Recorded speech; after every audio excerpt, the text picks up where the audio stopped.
Ça va, il y a la vie, hein. Quand il y a les enfants, il y a la vie, hein. Mais mieux ça, hein. Et ça ne me dérange pas. C'est une grâce de Dieu d'avoir les enfants au milieu de nous. On est dans cette nouvelle série qui s'intitule Transmission. Hein. Transmission dans le sens de communiquer, de partager et de donner cet héritage spirituel que nous avons reçu. C'est une grâce de Dieu, non? On était perdus, on était loin de Dieu, et le Seigneur nous a rachetés, et il nous a sauvés. Vous savez, c'est toujours une joie quand on se rappelle les premières personnes qui nous ont parlé de Jésus. La première fois que j'ai entendu un message. La première fois que j'ai entendu un don spirituel, non? La première fois où Jésus m'a parlé à moi personnellement. La première fois que le Seigneur t'a parlé, la première fois qu'il a révélé sa grâce, son pardon et son amour, est-ce que ce n'est pas quelque chose d'extraordinaire? Amen. Transmission, c'est un mot d'aujourd'hui, mais communiquer, transmettre, donner, on est cette lettre lue. Et les gens ont besoin de cet héritage. Nos enfants ont besoin que nous leur transmettions cet héritage. Je suis là, je suis encore là. Nous avons besoin de pères spirituels. Nous avons besoin de grands frères, de grandes sœurs spirituelles, de mères spirituelles. Et de grands-mères, même je dirais, spirituelles, grands-pères. Des hommes et des femmes qui sont, malgré toutes les générations qui peuvent passer, malgré toutes les difficultés que nous pouvons rencontrer, qu'ils continuent à nous transmettre par leur vie ce beau message de l'Évangile. Et qu'en tout temps, en tout lieu, nous pouvons nous adresser à Dieu, car il est celui qui entend nos prières et qui répond à nos prières. Quelqu'un peut dire Amen? Amen. On a vu dimanche dernier la joie et la satisfaction qu'on retire quand on transmet ce message, quand on transmet cet héritage spirituel que Dieu nous a donné. Ce que nous semons, on ne va pas le récolter toujours de suite. Mais en revanche, nous récoltons toujours les fruits de notre investissement, même si on ne voit pas les résultats maintenant. La semence, lorsqu'elle est enterrée, lorsqu'elle est à l'intérieur de la terre, on ne la voit pas. Mais ça ne veut pas dire qu'il n'y a pas la vie et que la plante n'est pas en train de pousser et de grandir. Ça ne veut pas dire qu'il n'y a pas de racines. Au contraire, on ne voit rien. Les racines sont en train de se former, la vie est en train de prendre place. Et j'aimerais dire, mon frère, ma soeur, quelles que soient les difficultés dans ta vie, quel que soit peut-être le manque de résultats dans ton quotidien, au milieu de ta famille, des gens que tu aimes, des gens que tu aimerais voir se donner à Jésus, dis-toi une chose, c'est que l'héritage que tu as reçu n'est pas un héritage sans vie, n'est pas un héritage fictif, ce n'est pas quelque chose seulement d'intellectuel, mais ce que nous avons reçu, c'est spirituel, et les paroles du Seigneur ne sont pas sans vie, mais les paroles de Christ, elles sont esprit et vie, et quelqu'un peut dire Amen ce matin. Amen. Amen. J'aimerais ce matin, dans ce deuxième volet, le titre du message de ce matin, c'est « Qu'est-ce que la grâce de Dieu nous transmet et nous enseigne ?» Au travers du livre de Tite, on va voir ça. Qu'est-ce que la grâce de Dieu dans notre vie, elle nous communique et elle nous enseigne? On va lire dans l'épître de Paul à Tite, au chapitre 2 et le verset 15. Regardez comme ce chapitre se termine. Dis ces choses. Dis ces choses. Exhorte et reprends avec une pleine autorité et que personne ne te méprise. Amen. Voyons ce que Paul veut que Tite dise et dans quel sens il doit exhorter le peuple. Parce que ça, c'est la fin du chapitre 2. Maintenant, on va voir l'exhortation que Paul veut qu'il apporte au peuple. Vous savez que le mot exhortation, c'est un mot utilisé dans la parole de Dieu pour dire amener la consolation, partager la consolation, amener un baume dans les cœurs. C'est ça l'exhortation, encouragée par la parole de Dieu. Et regardez ce qui est écrit dans le verset 1er du chapitre 2 de l'épître de Tite. Pour toi, dis les choses qui sont conformes à la saine doctrine. Dis que les vieillards doivent être sobres, honnêtes, modérés, saints dans la foi, dans l'amour, dans la charité, dans la patience.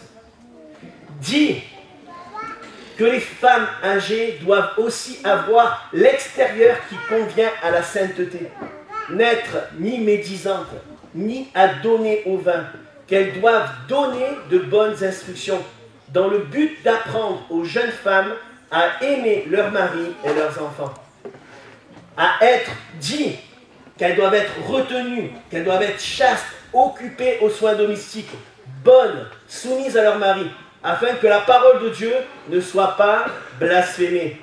Exhorte de même les jeunes gens à être modérés, te montrant toi-même à tout égard un modèle de bonnes œuvres et donnant un enseignement pur, digne, une parole saine, irréprochable, afin que l'adversaire soit confus, n'ayant aucun mal à dire de nous. Exhorte les serviteurs à être soumis à leur maître, à leur plaire en toutes choses, à n'être point contredisant, à ne rien dérober, mais à montrer toujours une parfaite fidélité, afin de faire honorer en tout la doctrine de Dieu, notre Sauveur. Car la grâce de Dieu, source de salut pour tous les hommes, a été manifestée. Elle nous enseigne à renoncer à l'impiété et aux convoitises mondaines, et à vivre dans le siècle présent, selon la sagesse, la justice et la piété. En attendant la bienheureuse espérance et la manifestation de la gloire du grand Dieu et de notre Sauveur Jésus-Christ, qui s'est donné lui-même pour nous, afin de nous racheter de toute iniquité et de se faire un peuple qui lui appartienne, purifié par lui et zélé pour les bonnes œuvres. Dis ces choses, exhorte et reprends avec une pleine autorité, que personne ne te méprise. Amen. On pourrait incliner nos fronts, s'il vous plaît. Seigneur, ta parole est la vérité. Seigneur, malheur à moi si j'apporte une autre parole que celle que tu veux que j'apporte. Seigneur, ce qui est important, ce n'est pas seulement d'apprendre des choses, mais c'est d'entendre ta voix. Nous ne voulons pas être des auditeurs oublieux, mais nous voulons réceptionner, nous voulons accueillir cette parole ce matin avec un profond respect, mais aussi avec joie et avec foi. De savoir ce que déjà elle va produire dans notre vie. Au nom de Jésus, je prie. Amen. Amen. Il y a une puissance dans la parole de Dieu, non? Oui ou non? Oui. Ok. La Bible, elle dira au travers de l'apôtre Pierre, Pierre dira à Jésus, tes paroles, elles sont esprit et vie. Les paroles du Seigneur, elles sont si puissantes qu'elles peuvent nous changer. Elles sont suffisantes pour changer Tite, pour changer l'auditoire où Tite est en train de prêcher, pour changer ma vie, pour changer l'auditoire de Saint-Maximin. La parole de Dieu, elle est suffisante. Elle est nécessairement suffisante. On n'a pas besoin d'autre chose. Ce que nous avons besoin qui va changer et transformer notre vie, c'est la parole de Dieu. J'ai besoin que cette parole, elle libère et elle transforme mon cœur. Vous savez, ça nous est tous arrivé qu'on est en voiture, on allume la radio. Pour ceux qui ont la radio ou ceux qui écoutent encore la radio. Hein? On écoute la radio et des fois les ondes elles passent et des fois elles passent pas. Non, ça vous est jamais arrivé? Hein, tu es là, oui, voilà, le match va commencer entre l'OM et PSG. Et d'écoute, pendant un quart d'heure, tu n'entends plus rien. Et pour ceux qui aiment bien le foot, ils sont dégoûtés parce qu'ils ne peuvent pas entendre les résultats. Et un quart d'heure après, tu entends que Marseille a gagné 3-0. Ça, c'était il y a quelques années en arrière. Voilà, c'était pour détendre l'atmosphère. En tout cas, il y a des moments, il y a des circonstances, il y a des moments où je passe des vallées, des vallons, où je passe des endroits, des forêts, où les ondes viennent amener une saturation pour que la radio puisse me transmettre le message qu'elle veut me transmettre. Mais ce matin, on a bien plus qu'une radio, on a bien plus que l'OM et que de nouvelles de contemporains, de nos contemporains, des choses de l'actualité quotidienne. On a la parole de Christ qui veut nous communiquer la vie, nous communiquer quelque chose ce matin. Il y a une parole, une onction de Dieu au travers de cette parole qui veut nous transmettre quelque chose. Même s'il y a des obstacles, des difficultés, il y aura toujours des problèmes qui vont nous empêcher d'écouter et de vivre la parole de Dieu. Mais nous, jusqu'au bout, nous voulons être captivés par les paroles que Dieu veut nous adresser ce matin. Amen. Ce qui est captivant, ce n'est pas le prédicateur, la façon dont le prédicateur prêche, mais ce qui est captivant, c'est quand Dieu parle à son peuple. J'ai besoin d'entendre la voix du Seigneur ce matin.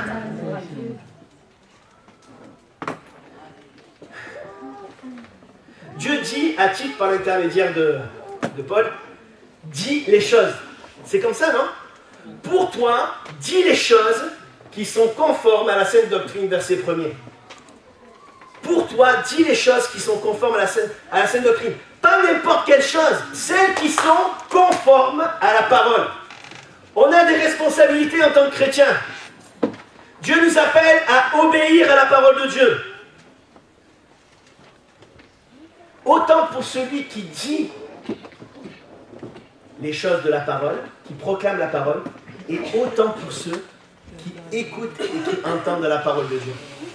Romains chapitre 5, verset 19 nous dit « Car comme par la désobéissance d'un seul homme, beaucoup ont été rendus pécheurs, de même, par l'obéissance d'un seul, beaucoup seront rendus justes. » Je crois que l'obéissance, elle a un impact puissant au travers de la parole de Dieu. Lorsque j'obéis à la parole de Dieu, il y a une puissance. Je ne dis pas que c'est facile, c'est pas simple des fois. Parce que obéir à la parole de Dieu, ça veut dire être à contre-courant de ce monde. C'est-à-dire ne pas se soucier de ce que pensent les autres. Et même si pour moi, obéir à Dieu, ça peut être une perte financière, je m'explique, des fois, certains ça serait plus simple de ne pas tout déclarer pour payer moins de choses aux impôts. Pour d'autres, faire du black, ça leur permet de gagner peut-être plus sur le moment. Mais pour nous, ce qui est important, ce n'est pas le gain qu'on peut avoir sur cette terre, mais pour nous, le peuple de Dieu, ce qui est important, c'est d'avoir l'approbation de Dieu et de plaire à Dieu. Parce que l'obéissance seulement à la parole de Dieu va m'éclairer, va me donner de voir les choses d'une manière claire et limpide. On peut dire Amen. Amen. Mais si l'obéissance a un impact, la désobéissance a un impact aussi certain dans notre vie. La foi dans les Écritures, elle va protéger mon cœur. Si tu crois, tu verras la gloire de Dieu. La foi vient de ce qu'on entend de la parole de Dieu. Cette parole me communique la foi. Mais autant la foi que je peux avoir dans ces Écritures, elle protège mon cœur, elle enflamme mon cœur, mais autant l'incrédulité, le doute, va endurcir mon cœur et être un bouclier contre la bénédiction que Dieu va apporter dans notre vie. La bénédiction, c'est pas qu'il me bénisse financièrement, qu'il me bénisse, c'est pas seulement ça, c'est une bénédiction. Avoir des enfants, c'est une bénédiction, toutes ces choses. Mais la réelle bénédiction, c'est d'obéir au Seigneur. Amen. Obéir à la parole de Dieu. C'est pas facile pour Tite. Je ne sais pas quel âge il a, hein. Je n'ai pas regardé trop les commentaires, je ne sais pas quel âge il a, mais en tout cas, certainement il était jeune. Et Dieu lui dit, dis ces choses aux plus âgés. Attends, je me mets à sa place, c'est pas évident. Dis ces choses aux plus jeunes. Dis ces choses au peuple de Dieu. Mais vous savez, transmettre l'héritage spirituel, c'est dire les choses qui sont conformes à la parole de Dieu. Ces choses que je ne dis pas, elles ne vont pas apporter du miracle, elles ne vont pas avoir un impact dans les vies. Mais seulement les choses que je dis vont créer la vie. Si Jésus n'avait rien dit, si Dieu n'avait rien dit, il n'y aurait pas eu de terre. Mais la Bible nous dit, Dieu a dit par sa parole que la lumière soit et la lumière fut. Dieu a dit. Il dit, allez par tout le monde, annoncez la bonne nouvelle. Ceux qui n'annoncent pas la bonne nouvelle, ceux qui écoutent, ceux qui n'entendent pas cette bonne nouvelle ne peuvent pas être changés, ne peuvent pas être transformés. mais seulement ceux qui disent vont voir des gens se passer des ténèbres à la lumière et de la mort à la vie. Amen. Amen. Oui ou non? Je ne dois pas être de ceux et de celles qui se taisent, qui sont muets, qui disent rien. Mais Dieu veut que je sois un homme, une femme qui proclame et qui dit les choses avec assurance, parce que l'assurance qu'il peut avoir, la force qu'il a, c'est parce qu'il s'appuie sur la parole de Dieu. Peu importe, je ne suis pas là pour plaire aux plus âgés, pour plaire aux plus jeunes, pour plaire au plus grand monde. Je ne suis pas là pour apporter un message mielleux, un message adouci. Je suis là pour apporter la parole de Dieu. Amen. Et que mes paroles soient conformes à ce qui est écrit. Et peu importe ce que pensent les autres, je veux plaire à Dieu. Parce que la vraie bénédiction, c'est de dire les choses. C'est pas facile de dire les choses. Hein? C'est facile.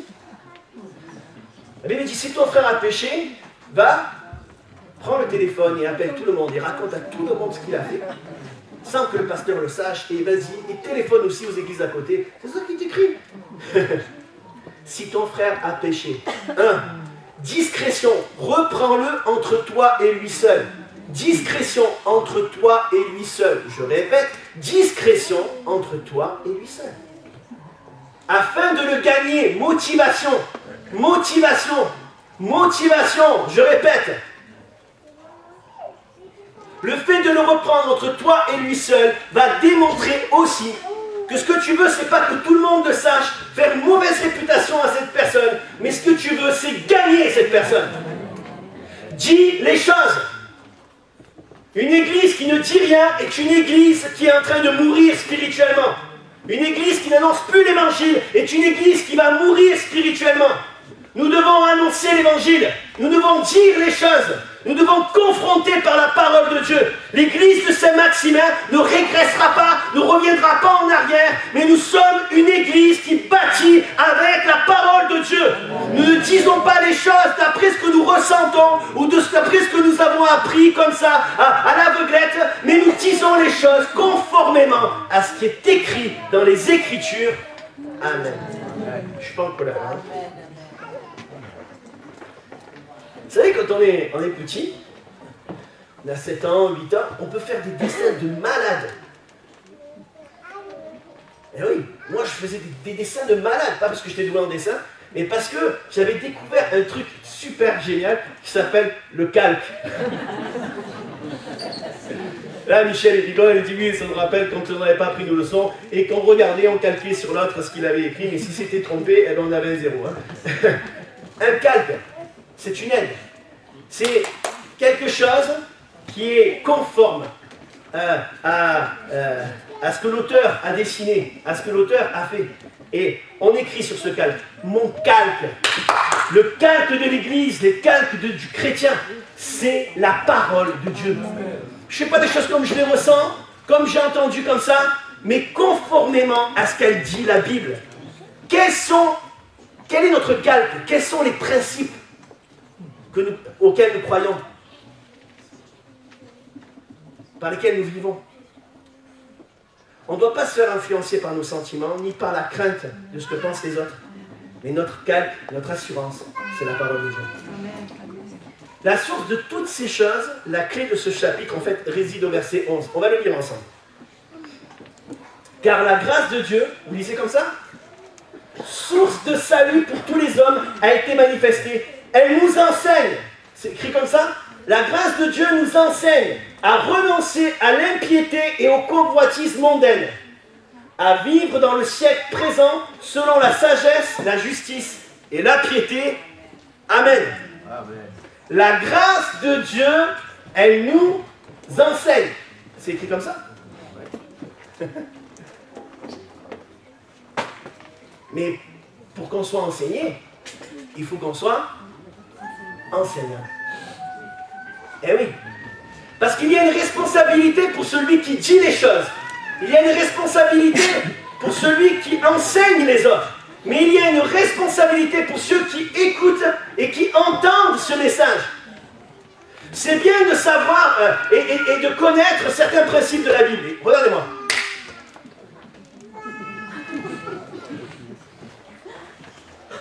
C'est bien de savoir que la Bible dit que si nous ne pardonnons pas, nous aussi ne serons pas pardonnés de nos péchés. C'est bien de savoir que le non-pardon ferme le ciel. Mais c'est mieux de vivre conformément aux Écritures. Et ce matin, certainement, certaines personnes en veulent à d'autres. Je parle des chrétiens. Hein. Si tu n'es pas capable de prier pour une personne régulièrement, avec force et avec amour, c'est que tu as un problème dans ton cœur par rapport à cette personne. Et conformément aux Écritures, tu ne dois pas être juste quelqu'un qui entend, tu dois laisser la grâce de Dieu t'enseigner et accueillir cette grâce. Que ton cœur s'ouvre et que tu accueilles la grâce de Dieu. Bien sûr qu'on est sauvé par la grâce, ce n'est pas par nos efforts personnels. Mais personne n'est juste, là c'est leur propre justice, ils font des efforts personnels et ils se glorifient de ces choses. Mais non, c'est la grâce de Dieu qui fait qu'aujourd'hui tu es sauvé. C'est la grâce de Dieu qui fait qu'elle te pousse, elle est comme un escalator, tu montes dessus et tu arrives en haut sans effort parce que cette grâce, elle te porte.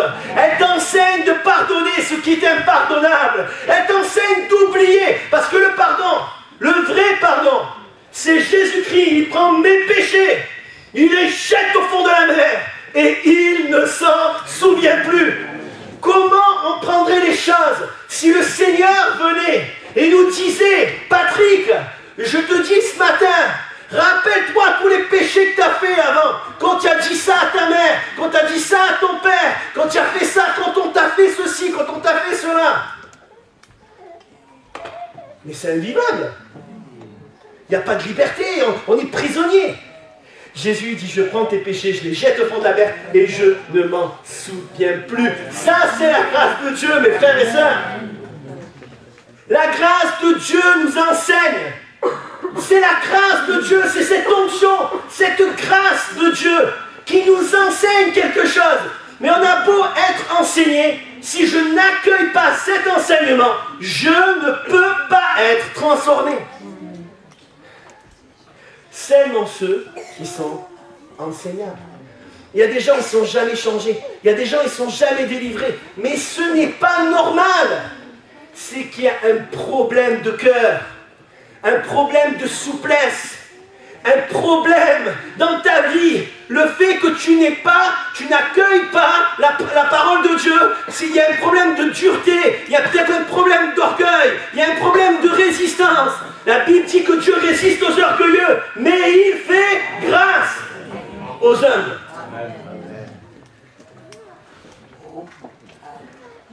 Est-ce que je suis enseignable? On ne peut pas transmettre ces choses si on ne les a pas vécues. Franchement, non?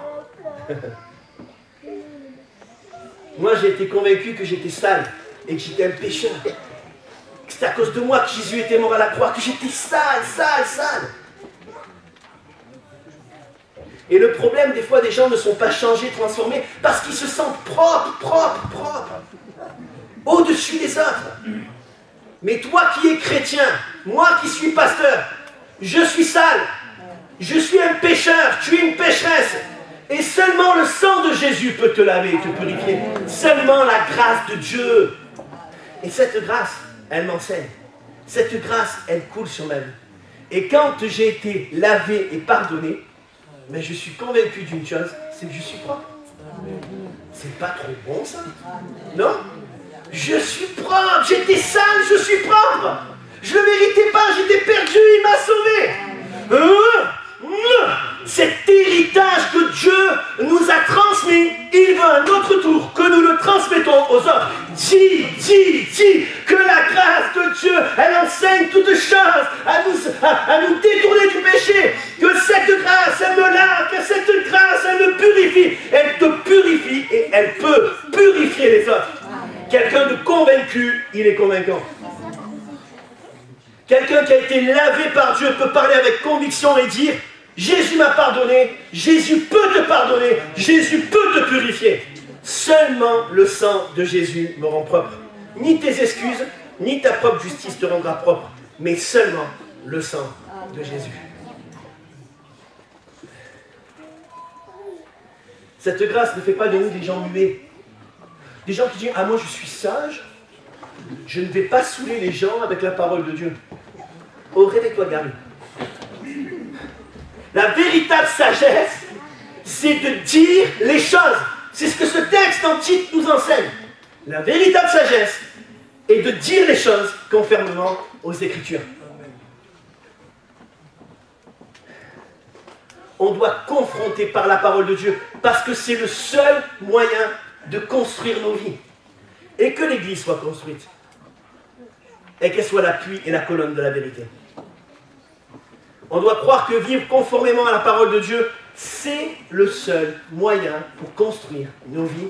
On peut dire Amen. Amen. Tu peux avoir un bon boulot, de l'argent, une belle maison, gagner bien ta vie. Mais si tu n'as pas le Seigneur, tu n'as rien. Si je n'ai pas le Seigneur, je n'ai rien. Regardez comment on commence le premier verset. Pour toi, dis les choses qui sont conformes à la saine doctrine. Verset 15, comment ça termine? Dis ces choses, exhorte et reprends avec une pleine autorité, que personne ne te méprise.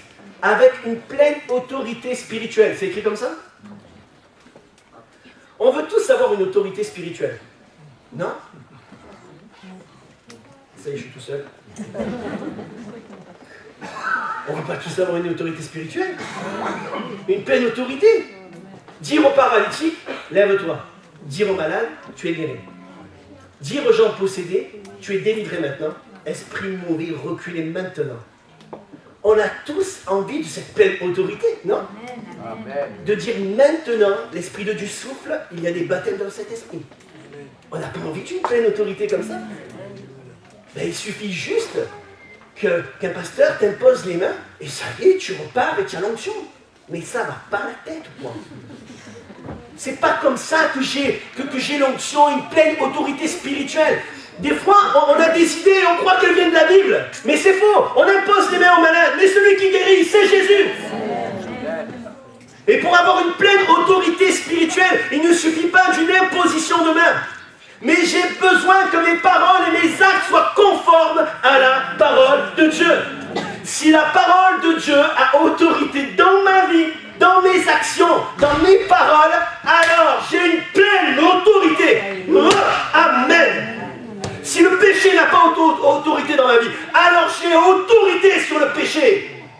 Si les esprits mauvais ne m'influencent pas au quotidien, alors c'est moi qui ordonne aux esprits de partir. Et ils sont bons.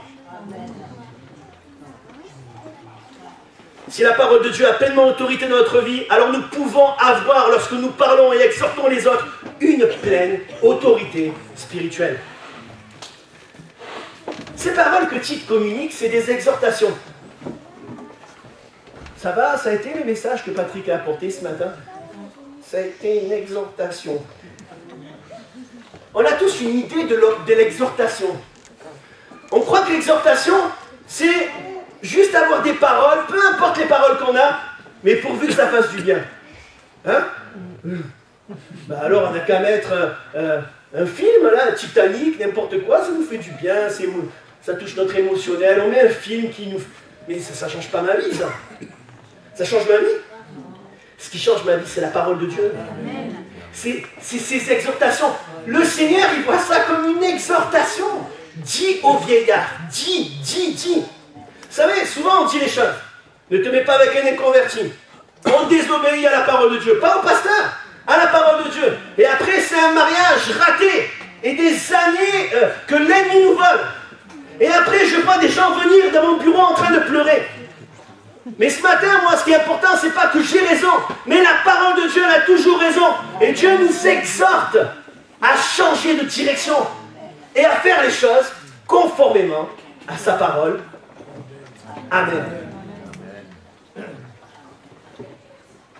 Exhortation, je lisais en grec ce que ça veut dire. C'est utilisé dans la parole de Dieu plusieurs fois pour dire être consolé, prier, supplier, invoquer, demander, adresser, inviter, apaiser, parler avec bonté, consolation. Et quand on lit ces exhortations, on se dit, attends, c'est ça l'exhortation? Dis aux vieillards d'être modérés, honnêtes, sobres. Dis aux femmes âgées qu'elles doivent avoir l'extérieur qui convient à la sainteté. Mais oui, c'est ça l'exhortation. Parce que quand ma vie elle est conforme aux Écritures, ça apporte la consolation aux autres. Ça rassure, ça sécurise l'Église. Elle se bâtit dans des rails droits. Elle se bâtit dans des fondations sûres et solides. C'est ce que nous avons besoin. Amen.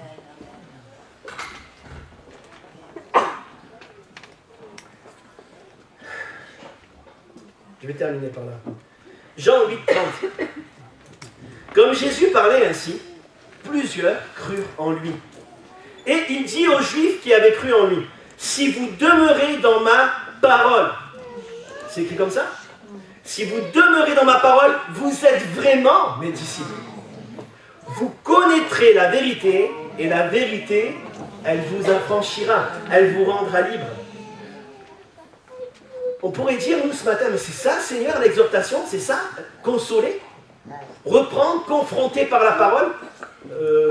Oui. Oui. Oui. Édifier, consoler, exhorter. Conformément à la parole.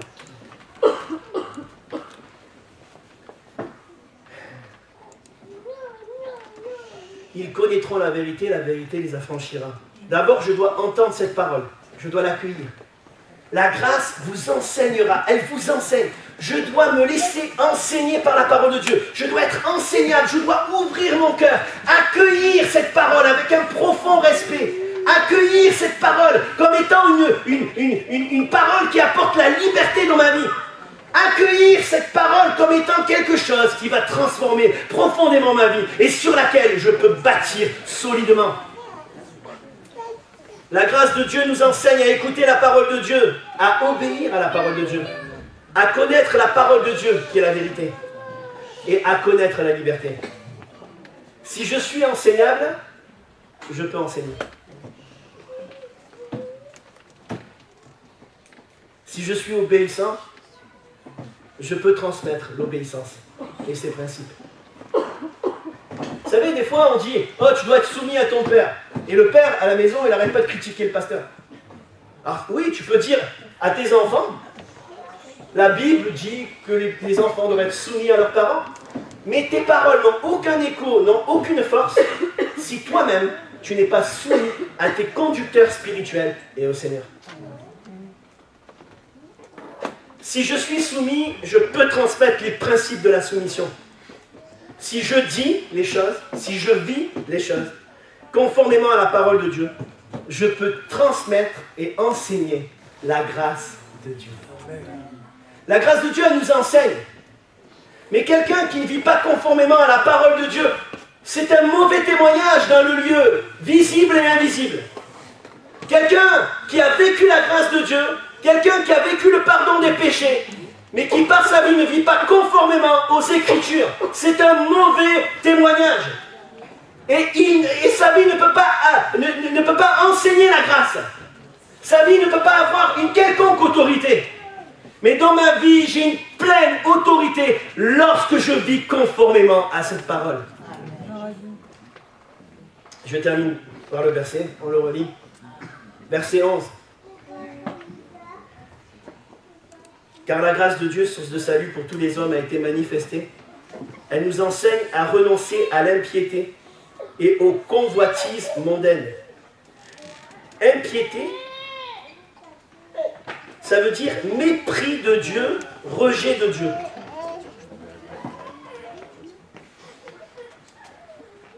Et aux convoitises mondaines, à vivre dans le siècle présent selon la sagesse, la justice et la piété. En attendant la bienheureuse espérance, la manifestation de la gloire du grand Dieu et de notre Sauveur Jésus-Christ, qui s'est donné lui-même pour nous afin de nous racheter de toute iniquité et de se faire un peuple qui lui appartienne, purifié par lui et zélé pour les bonnes œuvres. Amen. Je demandais aux musiciens de monter, s'il vous plaît. Est-ce que la parole de Dieu, elle a autorité dans ma vie? Est-ce que je suis obéissant à la parole de Dieu? Est-ce que je dis, est-ce que j'exhorte les autres conformément aux Écritures?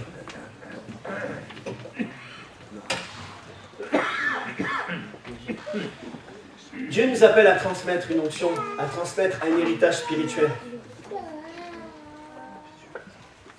Cette église à Saint-Max, elle a été une église qui a enfanté beaucoup de nouveau-nés. Puisqu'on a commencé avec un petit nombre et que le Seigneur, comme dans Actes des Apôtres, a ajouté chaque jour ceux qui étaient sauvés à son église.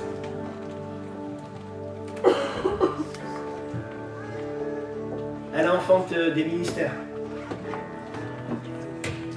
Vincent, Estelle, Jérémie, Nélie, elle envoie des ministères.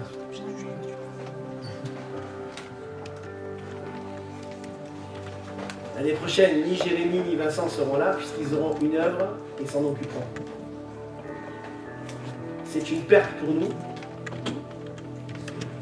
mais c'est une grâce pour le royaume de Dieu. Parce que le Seigneur appelle, le Seigneur équipe par son Église, il les forme et il les envoie. Et l'Église est appelée à être formatrice, à être missionnaire, à former, équiper et à envoyer. Mais aussi à équiper ceux et celles qui sont dans l'Église. Et que chacun d'entre nous, nous soyons des grands frères et des grandes sœurs. Des hommes et des femmes remplis de l'onction de Dieu, qui disent les choses conformément aux Écritures, qui vivent conformément aux Écritures, qui ont toujours une parole pour encourager les autres. Parce que exhorter et bâtir l'Église de Jésus-Christ, c'est de dire les choses conformément aux Écritures. J'aimerais qu'on ferme nos yeux ce matin. Certains sont venus ce matin dans ce lieu et Dieu te parle dans un point précis. Il y a plusieurs personnes qui ont des problèmes avec d'autres personnes dans cette église. Il y a un problème de pardon. Tu ne pourras jamais servir Dieu avec une pleine autorité tant que, comme le Seigneur Jésus, tu ne pardonnes pas en vérité. Et tu ne dis pas, je ne m'en souviens plus, je jette ces choses au fond de la mer. Maintenant, c'est une nouvelle étape, une nouvelle vie avec cette personne. Et ce matin, le Seigneur t'interpelle, et par son esprit, la grâce de Dieu est en train de t'enseigner. Ne résiste pas, sois enseignable, sois souple, laisse-toi faire. Et si tu veux être libre ce matin, laisse cette parole te libérer. Laisse cette parole te rendre libre. Il y a des choses dans ton cœur que tu n'arrives pas à avancer. Tu te sens limité. Tu vois des gens autour de toi que tu fréquentes, des chrétiens, et tu dis, mais j'aimerais avoir sa foi, j'aimerais avoir son amour, j'aimerais avoir ces choses, mais j'aimerais te dire ce matin, cet héritage, il est pour toi. Laisse la grâce de Dieu pénétrer ta vie. Laisse la grâce de Dieu t'enseigner. Et que tout à nouveau, tu reçois cette onction. Et alors que cette grâce, elle revient sur ta vie, tu vas reprendre des réflexes que tu as perdus. Tu vas dire les choses. Tu vas confronter selon la parole de Dieu, conformément aux Écritures. Mais tu vas voir de tes yeux qu'en changeant de fusil d'épaule et en faisant les choses conformément aux Écritures, tu vas voir du résultat dans ta vie. Tu vas voir du résultat dans ta famille et dans l'Église aussi. Laisse cette grâce t'enseigner. Laisse cette grâce te transformer ce matin. Je voudrais inviter ceux et celles maintenant